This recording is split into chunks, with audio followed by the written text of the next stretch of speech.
Hello, this is Kylie with Fem and Flow. I hope everyone's having a great day. So, today I wanted to talk about a topic that I find extremely important and one I have talked about on my TikTok page before, and that's how to regulate your nervous system so you can truly be the observer in your life. And first, I will touch on why this is so important and why it's absolutely vital that we have regulated nervous systems. And I've talked a lot about this on my page as well, but that's because we create our reality and we create our reality based on our thoughts and our emotions. When I say thoughts, that leads me down this whole discussion we're going to have today. Because ideally, if we're just the observer and our nervous system is regulated, then we won't be creating our reality on all of our thoughts. I don't know about you, but I personally don't want to create my reality based on every thought I have. Sometimes these thoughts are just coming to you and you're like, whoa, who's that? That is not me. I don't think like that. Sometimes just negative thoughts do pop into your head, and I don't want to create my reality from that. So, if you're not familiar with how we create our reality from our emotions, I'll just go over it quickly. Everything in our universe is made up of strings of energy that are vibrating at different frequencies. Our body relates to our whole universe when it comes to our frequency. So, our body has a torrential flow of energy around us, and this energy field is donut shaped. It goes out above our head, sweeps around down to our feet, and in that donut circle shape. You can look this up, and you can also go to my TikTok page, scroll down, and you'll see the image there. When we have an emotion, our emotions all have a unique frequency. And you can look this up too, but it's called the Hawkins map of consciousness. And it shows that all of these different emotions have their own unique vibration and frequency. So when we radiate that emotion, it has that charge to it, that frequency. And that is radiating out of our energy field out into the quantum. And it's going to attach to outcomes of the same vibration because like attracts like. And then our energy field pulls that back into our reality, and that's how it's created in our reality. A thought is only powerful and impacts your reality if you tie an emotion to it. Our goal is to have a regulated nervous system so we are not in fight or flight, so we are fully in control of our emotions and what we're sending out frequency wise. So, now I'll give some information about the nervous system and what it is exactly. So, this part I got from doing some research on calm.com. The nervous system is the control center of our body.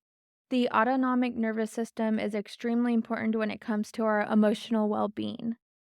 So, there's two main parts of the autonomic nervous system, and that's the sympathetic nervous system and the parasympathetic nervous system. And both of these utilize hormones to help prepare us for what our brain perceives as our needs.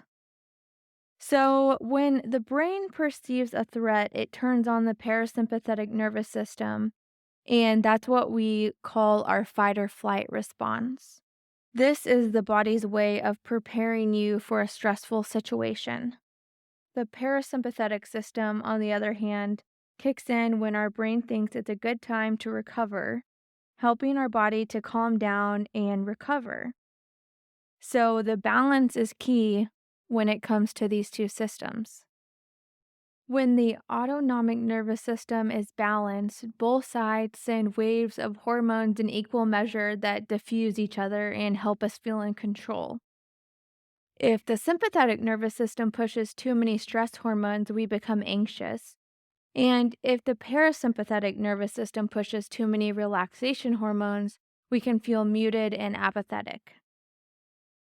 The autonomic nervous system is critical to our emotional health. When you maintain a balance between the sympathetic and parasympathetic systems, your body is better equipped to respond appropriately to different situations, leading to a better physical and mental state.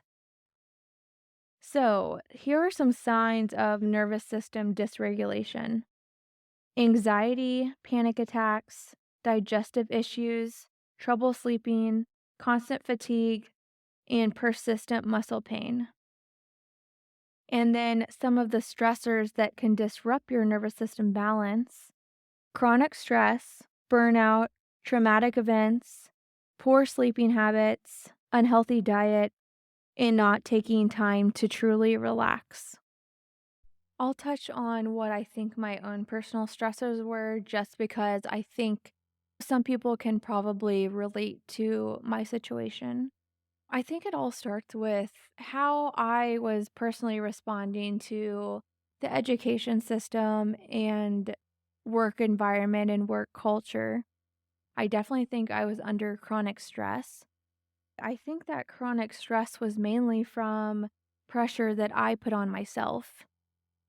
My parents weren't pushing me in any way you hear like some people's parents do. They definitely weren't doing that. They gave me space to do as I wished and to be who I truly wanted to be. So that wasn't it. But I think I'm just type A personality, and I'm an oldest daughter, which might, have something to do. I've heard things about birth order.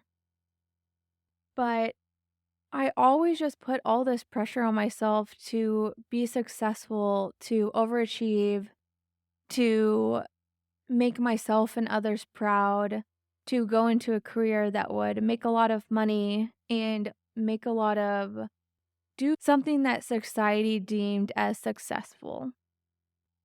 And I always wanted to be moving up. I always was strategizing my next move and what the game plan was. And I was never just peaceful and content. So that definitely caused me to have chronic stress. And this eventually led to burnout. I feel like others may be able to relate to this, but I feel like going through college, you're always working on something, you're always trying to achieve, you're always thinking about the future and the job, and everything is tied to this goal of getting a good job when you graduate.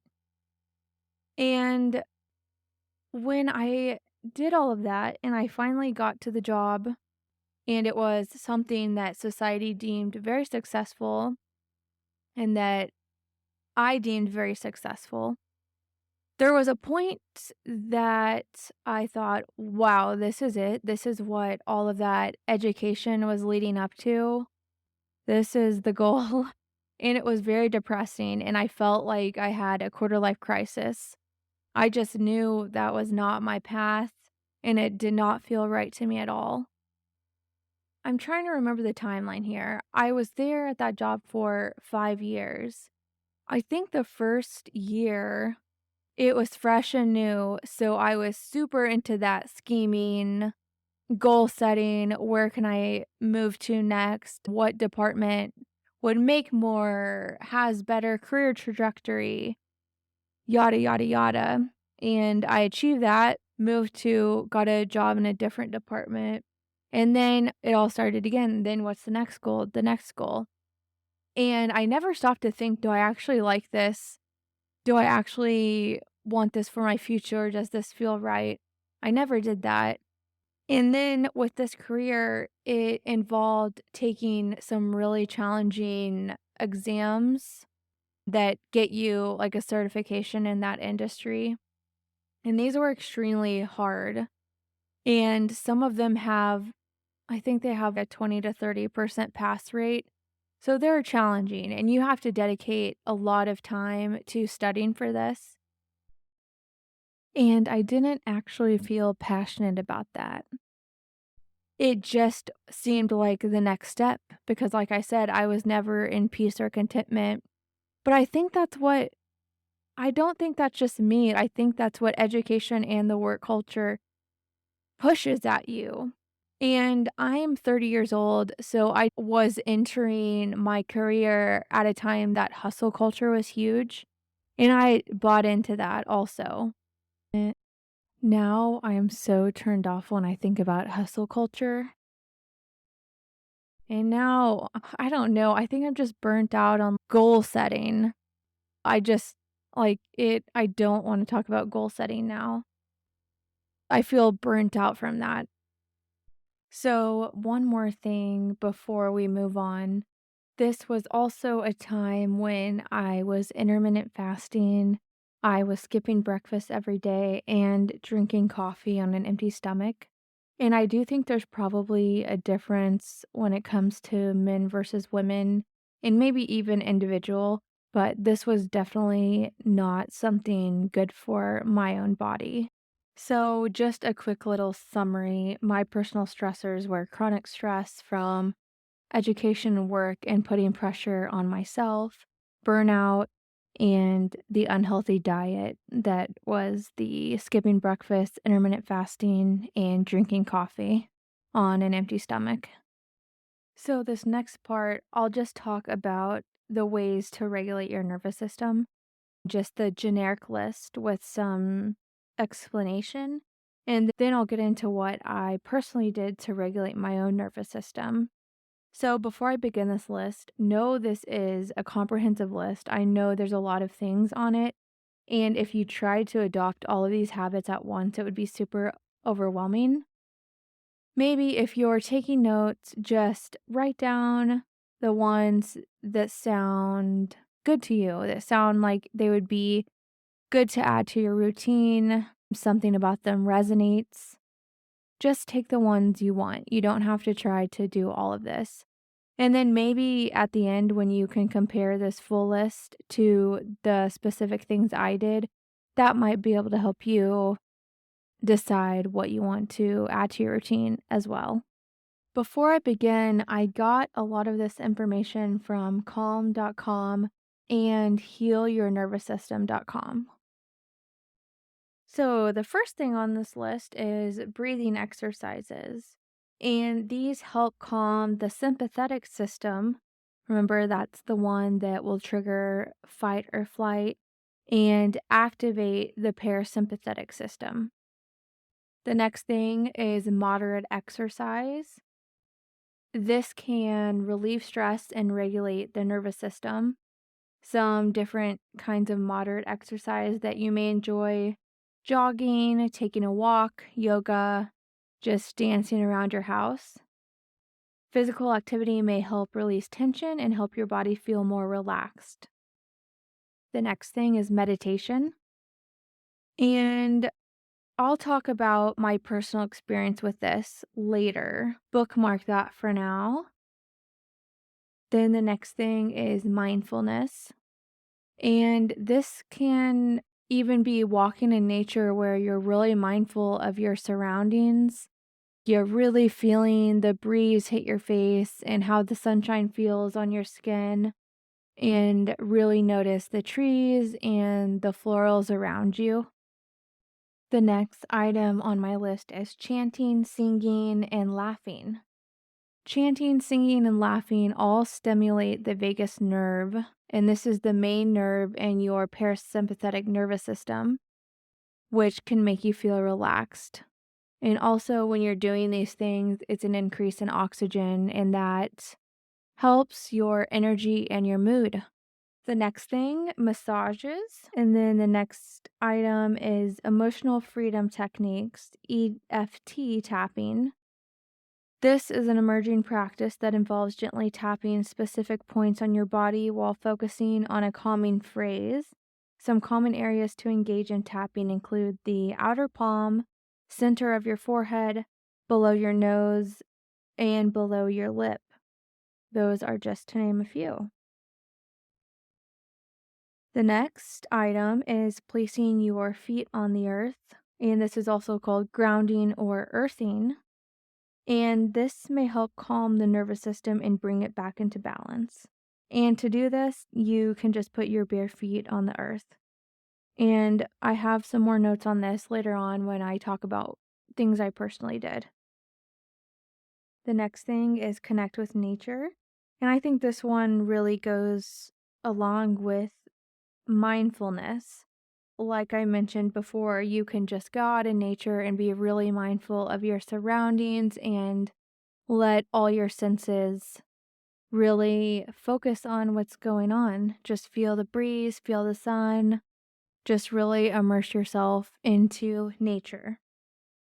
The next item is really prioritizing your sleep. Sleep is when our bodies rejuvenate, rest, and become restored. During sleep, our brain not only rests but also uses this time to allow neurons to communicate with one another. And this leads to regulation. Sleep can also help you clear your mind from stressors, which help you wake feeling refreshed. Certain smells can help regulate your nervous system. And two of these are coffee beans and then certain essential oils like eucalyptus. This is another one I'll talk on later about my personal experience.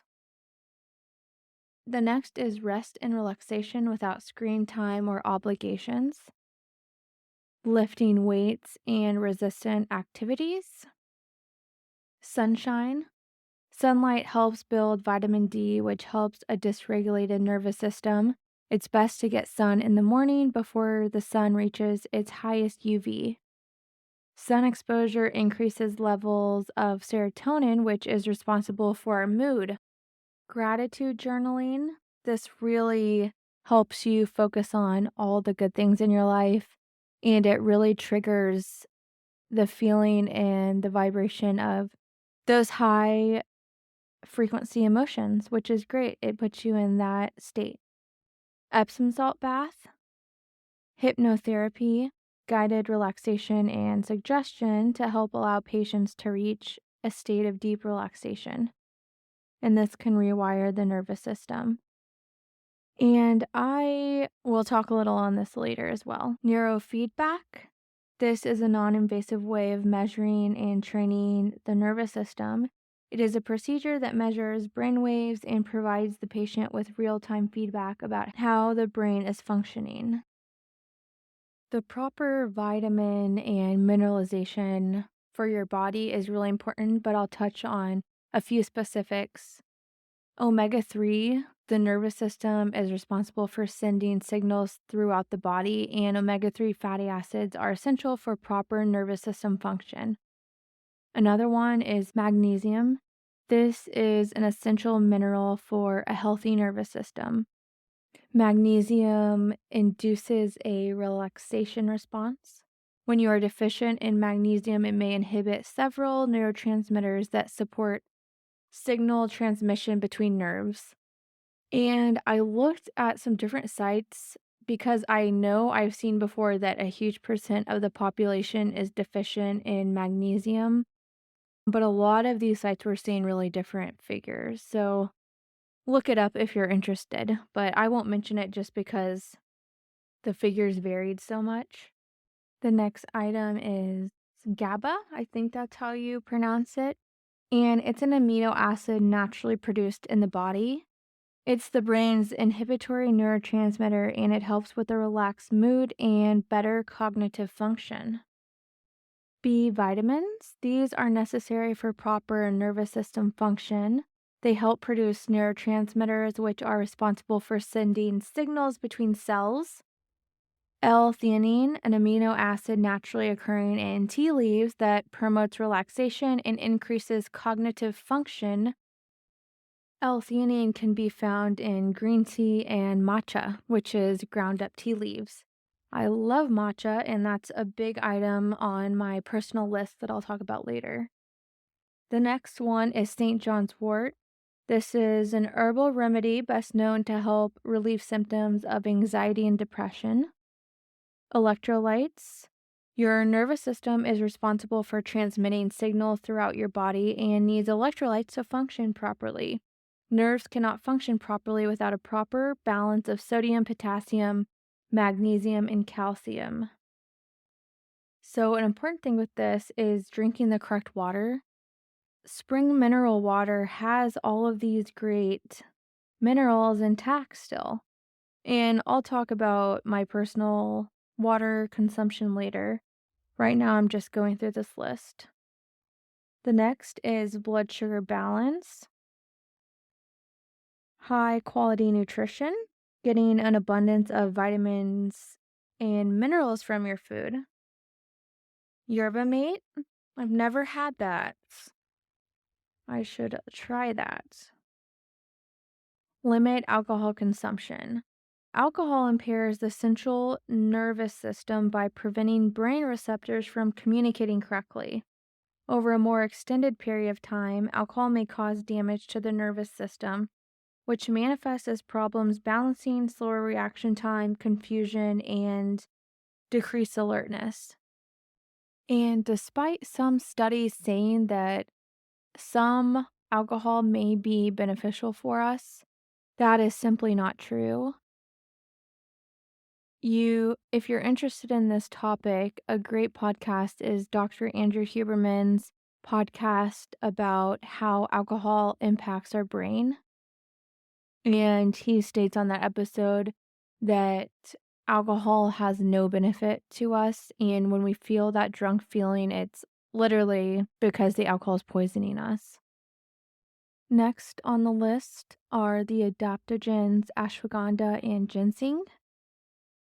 Then teas, chamomile tea, this promotes relaxation. And then green tea and matcha, like I mentioned before, they both have L-theanine.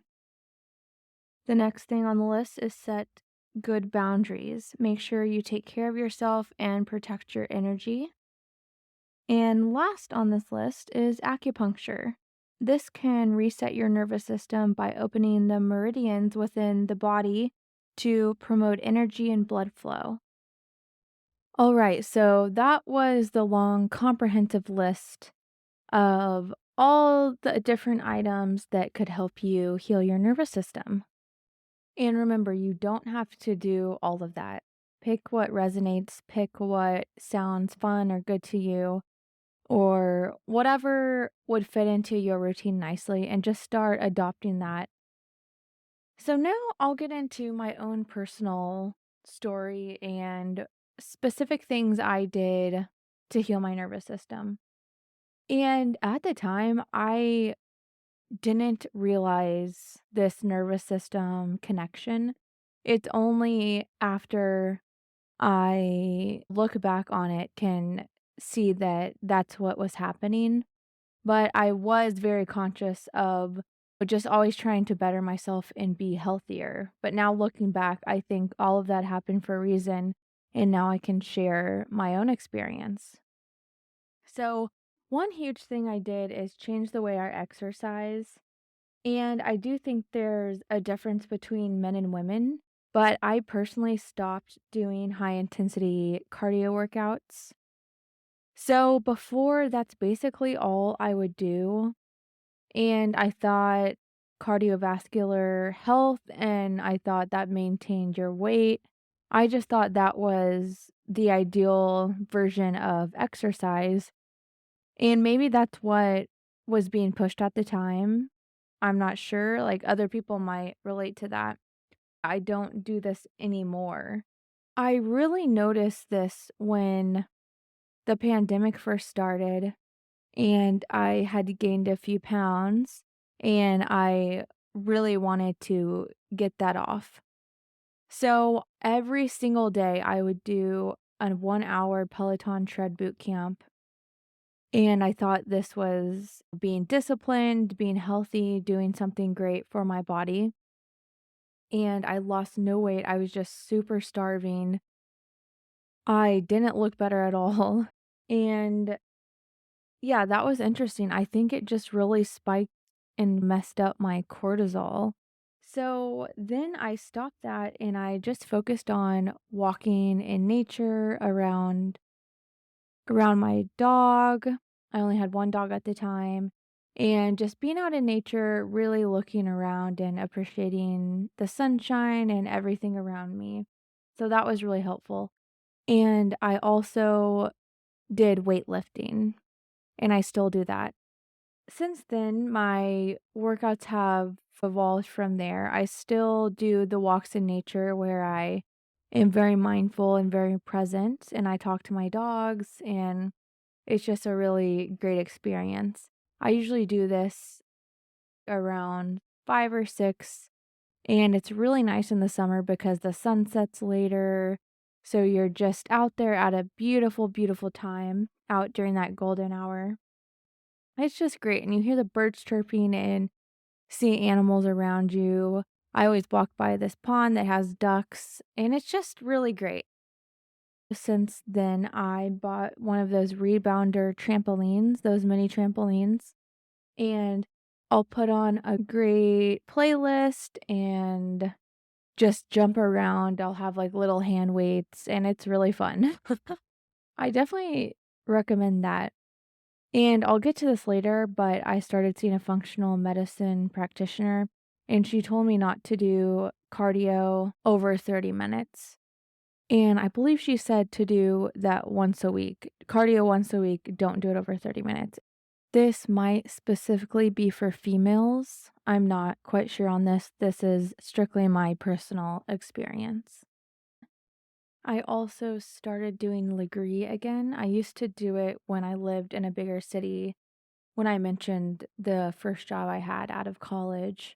And then I moved, and I'll get into that. But when I moved, there's nothing like it in the town I live now. And I just got a mini Legree machine for my birthday, so I've been getting back into that. I am also going to get back into yoga. I like hot yoga a lot. I just think it's so good for your body, and I feel so good afterwards. So I need to get into routine with that, and I'm hoping to go once or twice a week. I'll touch on this also. So, aside from doing the walks in nature for exercise, also approach it as a mindfulness exercise. I think that's so good. So, to do this, I would just say put down your headphones, don't listen to a podcast. Just be present, listen to the nature around you, listen to the birds, listen to the breeze, and just really be in gratitude the whole time you're walking. It's really, really powerful. But be intuitive about it. Sometimes I'll walk and listen to a podcast or music. It really just depends on how I'm feeling and what I think would satisfy me. So, the next huge thing I started doing was meditation. I had dabbled in meditation before. When I was at that previous job I talked about, sometimes I would go into a breakout room and do a headspace meditation, but I don't know if it was because I was literally at work in a glass box room where people could see me if they walked by, but I never got the benefits that I feel from meditation now. And it might also be a practice. Maybe anyone who starts off with meditation feels that way at first. I'm really not sure. But now I do it differently, and I love guided meditations. I also have that app Insight Timer, but usually I'll do a Dr. Joe Dispenza meditation. I love his 30-minute meditation on abundance. Something like that is the name. And then I've also just been trying a lot of different ones. I'll Google something like meditation for positivity or something along those lines, and YouTube has so many great options. And another thing I'll mention, it goes along with the item earlier in the list, hypnotherapy. So there's a great meditation I found, and I believe it's a mix of hypnotherapy and meditation. It's on YouTube under Tranquility with Nikki, and it's called The Temple of Healing. And it is incredible. I just found this out. This wasn't something I did back when I regulated my nervous system, but I think it's good just to keep all of this up, obviously. And it's something I started doing, and I'm definitely going to do it probably once a week. It is the most relaxing I've ever felt. It's honestly incredible, and I highly recommend that. And now I approach meditation more in a spiritual growth way as well, not just relaxation. And I just think it's so amazing. It's worth it's worth the hype. It's incredible. Definitely add that one to your list if you're not already meditating. And let me know if you have questions about getting into meditation or need the link of the meditations I like. I'd love to share that with you. So, another thing, I didn't even realize the power of this, but just singing to high vibe music and feeling good and dancing around the house. Like when I make dinner, sometimes I'll just turn music on and dance around and have a lot of fun while I do that. And sometimes I also will take cooking and view it more as like a meditative thing. However, I'm feeling, I think it's really important to look at things like cooking dinner, look at it like it's fun or be very intentional about it because that'll make it fun. Don't just think, oh, I have to cook dinner tonight. Like, just make it a good thing. Even with dishes, make it like a meditative thing. Just have fun while you do it. And afterwards, look at how clean the kitchen is after. Like, I feel like I get so much dopamine after I do the whole process and the kitchen is spotless again. I just look at it and I don't know, it feels so good. Okay, another thing that's really important and that has helped me is getting massages. So I'm really lucky to live in a place where there's a great massage studio that's really, really affordable. So I can go once a month and it's not an issue. But I just feel so relaxed during it and feel great after.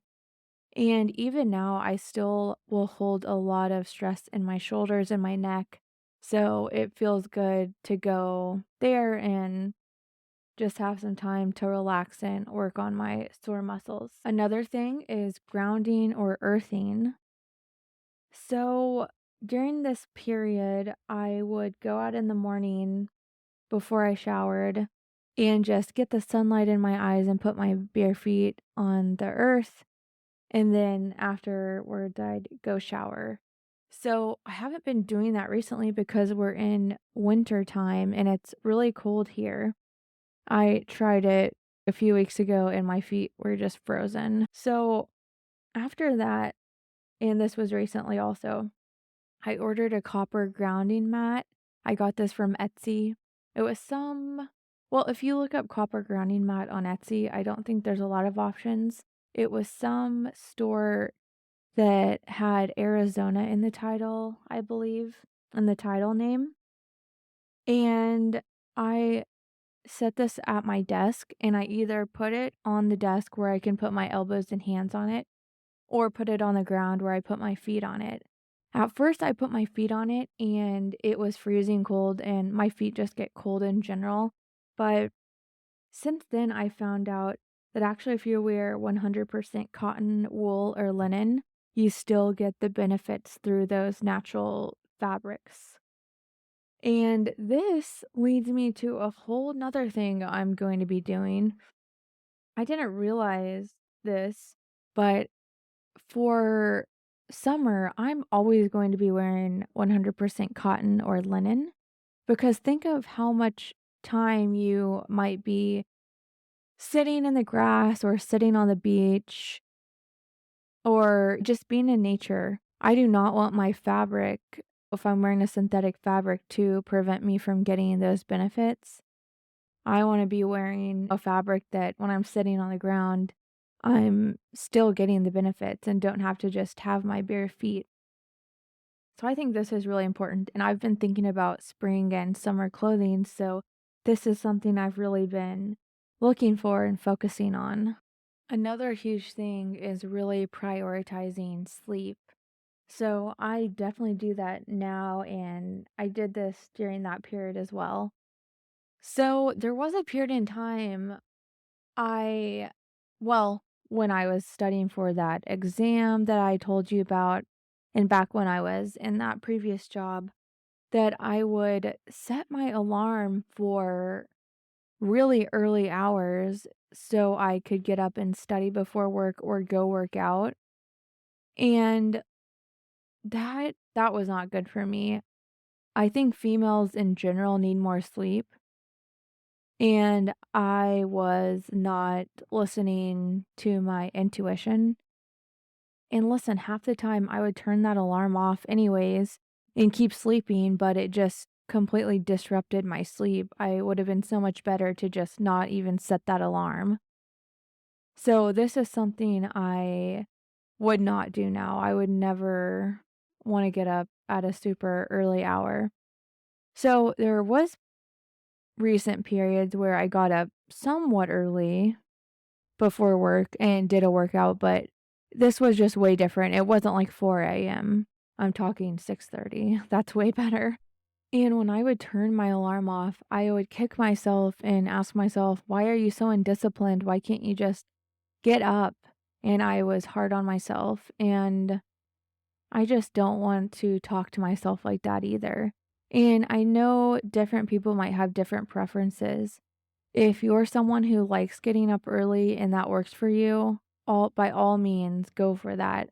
It's really a personal thing, and we all really need to just listen to our intuition. So this next thing isn't something I did at the time, but I do it now and it relates to the list.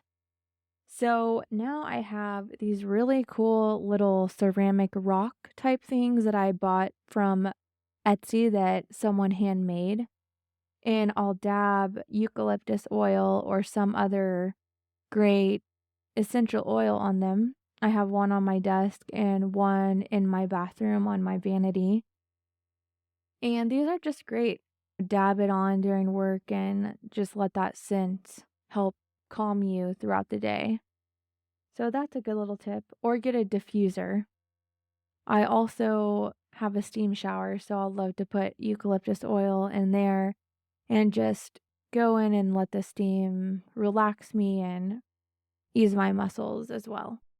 Another thing that I think is important is when I'm on vacation or it's the weekend and I'm relaxing, I'm truly relaxing and chilling.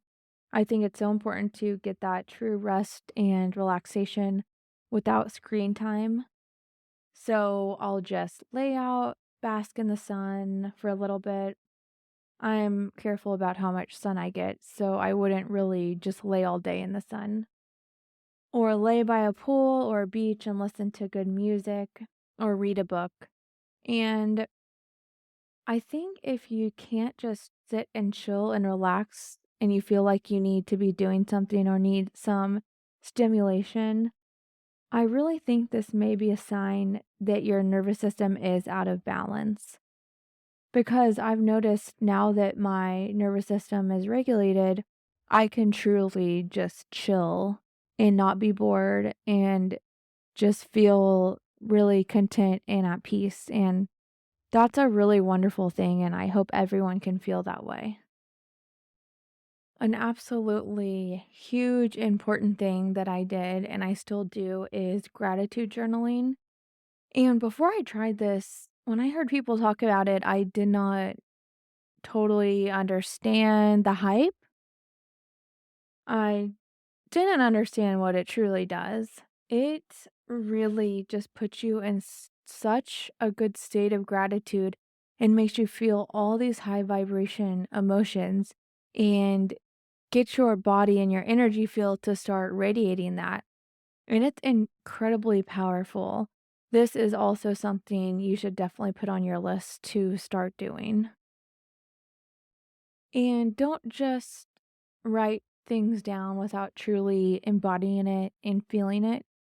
Be slow about it, write it down, truly just think about it all and embody those emotions and those great high vibe feelings. And it's incredible. You might even feel like your heart is just opening and feels magnetic and expansive. That's how I feel sometimes. Another thing I love is Epsom salt baths. It's just so nice to sit down, relax in a nice warm bath, and let it all go. And Epsom salt has magnesium and other great minerals in it that soak into your body. I also just got some really great bath pillows for Christmas, and they are amazing. They make the bath way more comfortable. And I'm not gonna lie, sometimes now I'll sit in there until I have to start adding more hot water because the water's getting cold. You could even sit in there and listen to high vibrational music, chanting, or do a meditation, and that will really help. And I think there's something so powerful about salt water and the mineral content and doing that kind of thing. I feel like it just amplifies it. I touched on this briefly, but I also started seeing a functional medicine practitioner, and this was just to make sure I was on the right track and getting the right supplementation. Before, I was buying all of these different supplements, but I wasn't sure what I actually needed. And I felt like I was taking too many things. So I started seeing her. She did my blood work and we went over everything I was taking and my different concerns. And then she put me on a more simplified regimen where I was actually getting what I needed. Some of these I mentioned already because they were on the bigger list, but some of them are omega-3, magnesium, vitamin K2 and D, vitamin B, and probiotics. Another issue I was facing was my gut seemed very out of balance. My stomach would hurt pretty much any time I ate, and this was not good, and I knew something was off. So since then, I've healed my gut, and I believe I did that by doing a mix of things. I started taking probiotics. I stopped drinking alcohol. I focused on getting more fermented foods. I really focused on just getting a healthier diet in general. And that's something I'm always trying to get better with. And I stopped drinking coffee on an empty stomach, like I mentioned before, that I would intermittent fast, skip breakfast, and drink coffee on an empty stomach. And I also focus more on fiber. Another thing I was doing when my stomach really started hurting often was I was taking an antibiotic for skin breakouts, and I would not do this now. I just think there's an underlying reason why your skin's breaking out usually, and now I have no skin issues after balancing my gut and doing all this stuff I'm talking about. I also get regular facials, which that probably does help as well, but I will note that even though I was doing all of this and getting the facials as I usually do, the week between Christmas and New Year's, around that week, I was eating a lot of things that I usually don't, like donuts and more sugar than usual, and my skin broke out. I was having a lot more skin issues, and I do think there's a direct connection to your gut. Another thing I started doing, and I still do, is I have matcha lattes instead of coffee. And I really don't drink coffee that much at all now. If we go on a trip and there's not the option for matcha, or we're at someone else's house and they just have coffee, then I'll have coffee, but that's about it. Recently, I've been just having the matcha powder with water, but before I was putting half and half in it, and I really like it with a little bit of milk. I feel like my stomach was having some issues with dairy, so I paused that for a moment, but I just bought this cool nut maker machine, nut milk maker, and you can make coconut milk or almond or cashew, whatever kind of milk you want, and you make it yourself so it doesn't have all the preservatives or gums in it.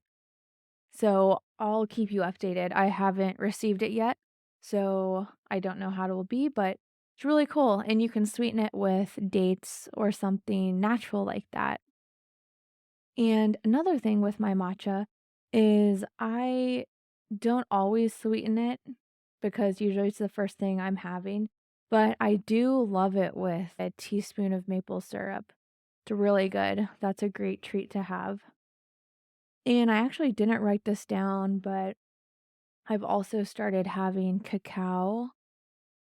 It's really good. I just mix it like I do my matcha with some water and whisk it in my little matcha bowl.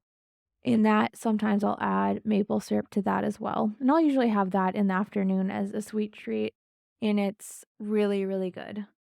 And it's full of fiber, magnesium, and different minerals. Another very important thing I did and still put a lot of focus on is getting the proper minerals in my body. So, water is so important.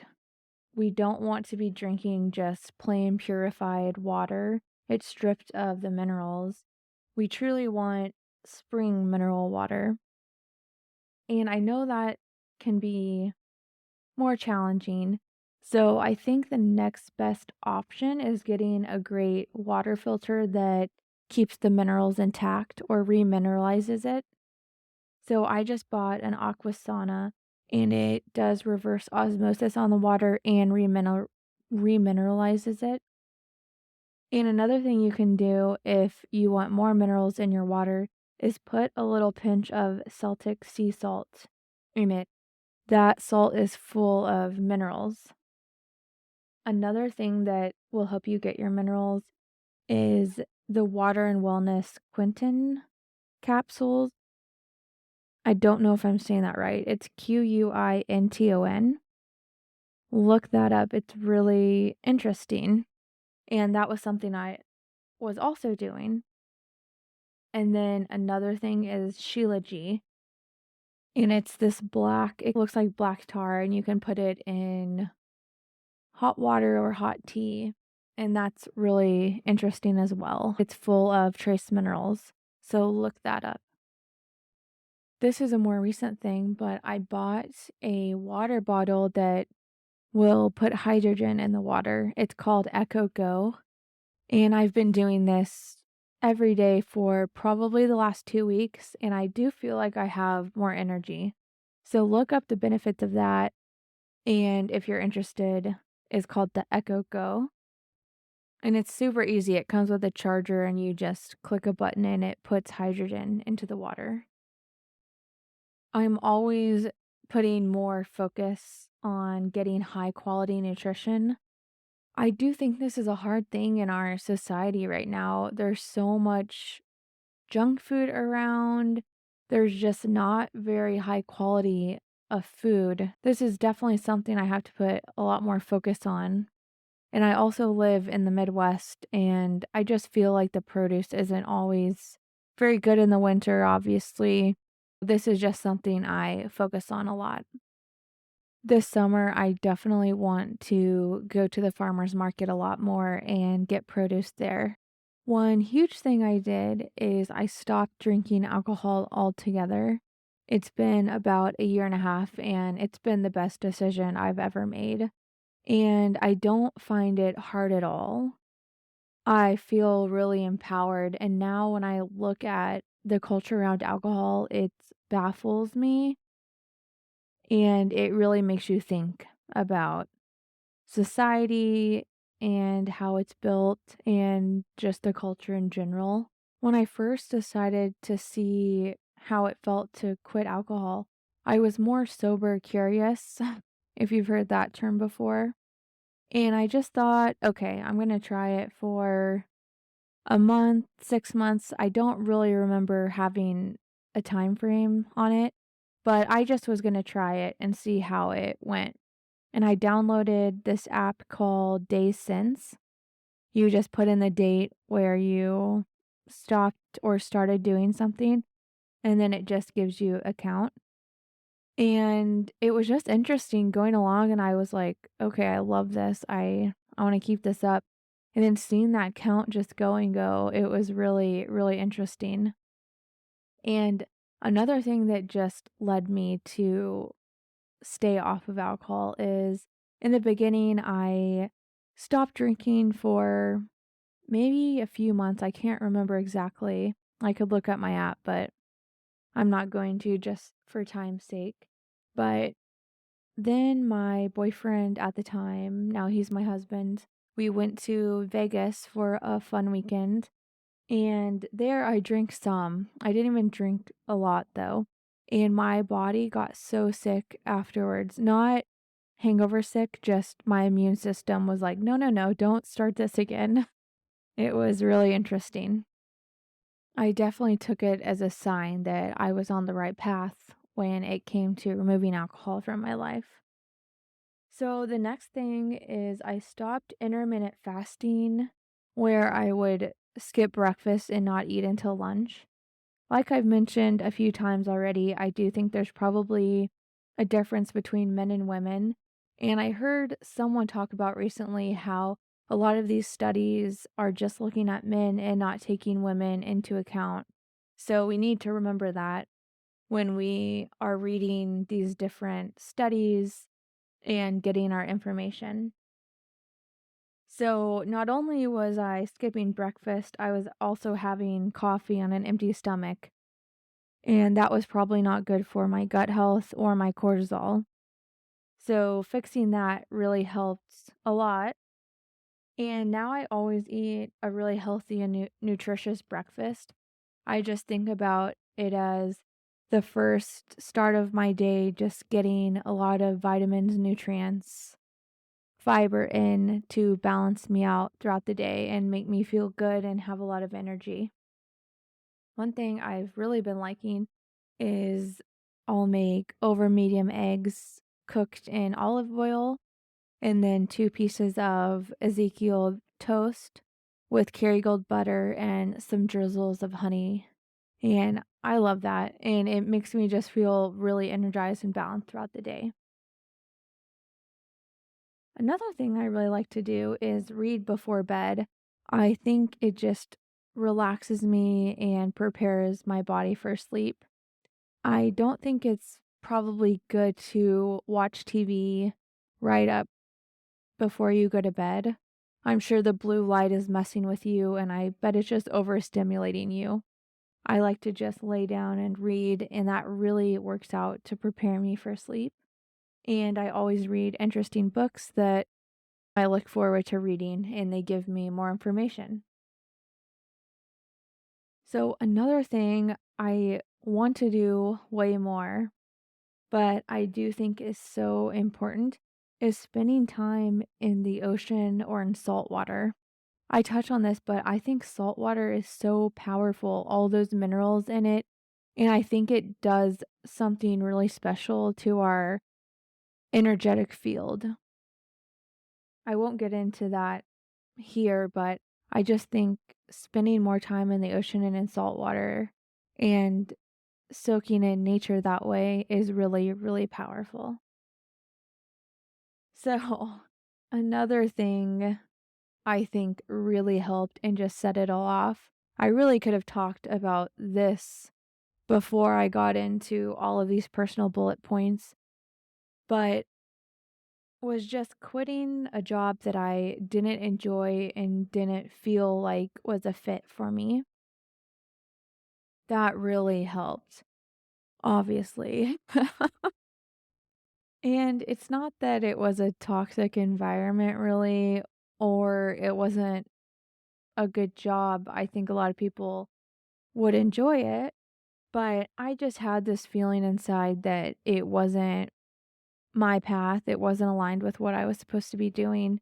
But it can be really confusing when you have a good job and other people, I guess, talk about how your job's so great and gives you props for that. And you think, this is a great job. I should be grateful. But sometimes I think it's not a thing about gratitude. It's you just knowing internally, okay, I should be grateful for this right now, but I know this ultimately isn't my path. And I think when I quit that job and left, it was really scary. But it was so great because that once I quit that job, this is when I went down all this new road of healing my nervous system. I also think telling yourself, "Hey, you should be grateful for this," if internally your soul doesn't like it or it's not your path, I think that's so fear driven. It's you telling yourself you don't have the trust to figure it out, or you don't think you can make it in another way, so you should just settle. And at the time, I didn't even know that's what I was doing, but I was just truly led down this path. And that's when my life definitely started to change, and I felt so much better. And I quit the job after I moved, but another thing was I moved. And before I lived in a bigger city and I was only there for the job. And my boyfriend at the time, now my husband, he lived over 3 hours away. And usually I would always be driving on Friday and then on Sunday for over 3 hours back and forth. And that just took up so much of my free time. And I'm sure it was a big stress on me that I didn't even totally realize at the time because I was used to doing it. And it also just caused me not to have true time to invest and build friendships because I wasn't in the city I lived in. I was there during the week, but not on the weekends. Not a lot of time to go meet friends and build relationships. And then same with where I'm at now. I wanted to hang out with my boyfriend, not go build friendships necessarily with other people. So when I moved, I really felt like I had like 2 more days. I don't know. It seemed like a huge, huge, huge difference. And it just was so much more enjoyable spending time with my boyfriend more and building friendships around me. And I also, like I mentioned, moved from a bigger city to a smaller city. And the smaller city is just a lot more manageable, and I feel a lot less stress here. Going to the grocery store is much easier. You're not fighting in tons of traffic. I can spend time outdoors more here. I know I could there probably too, but that wasn't really part of my routine. And our dog is here, and it was just really nice spending time with our dog and walking my dog. And that big lifestyle change really helped me as well. So if anyone is feeling this way or afraid to make the jump, just listen to your intuition and don't listen to your logical thoughts always. I think it's really important to be more emotional rather than thinking it through all the time. And that actually, I wasn't even planning on talking about this, but I forget which personality test it is, but I used to be one, it was like called the executive. That was my personality, the little icon with it. And one thing about that one characteristic was that was more thinking rather than feeling. And I always looked at emotions like you're weak if you are emotional, and you're weak if you listen to your emotions over your logical, data driven thinking. And I went through all of this stuff I'm talking about healing the nervous system, and I feel like my personality totally changed with this as well. I feel like I really tapped more into my divine feminine side as well, where before I really feel like I was more in my divine masculine and had that ambition and drive that I think is really drilled into you going through education and then entering the workforce.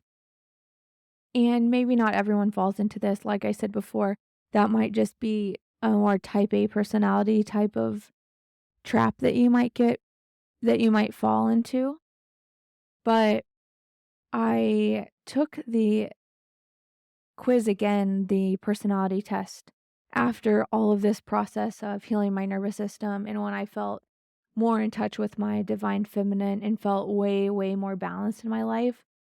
And it went from the executive to the altruist, and I noticed I went from, like I said before, more thinking over feeling, more on the logical side of things. That completely shifted, and I shift more into feeling over thinking. And I think that's just a good example of this balance between divine masculine and feminine.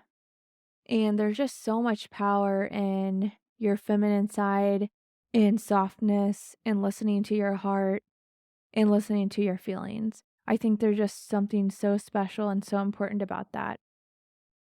And this is just an important thing I wanted to mention before I wrap it up is truly a lot of this chronic stress that was a stressor on my nervous system was pressure I was putting on myself. So we really need to stop listening to society and culture and what they're telling us we need to be. Go internal, just be content and be at peace. Listen to your heart and don't fall into those traps that I was falling into. And maybe someone else who doesn't have my personality says culture and society doesn't impact them at all and they don't listen to it. And that's so great. This is just my own personal story mixed with some good facts about what you can do to heal your nervous system. So I really hope this helps you and let me know if it resonates, let me know if it helps, and reach out to me if you have any questions about this. I hope you all have a great day, and you can find me on TikTok at Fem and Flow and also on Instagram under the same name.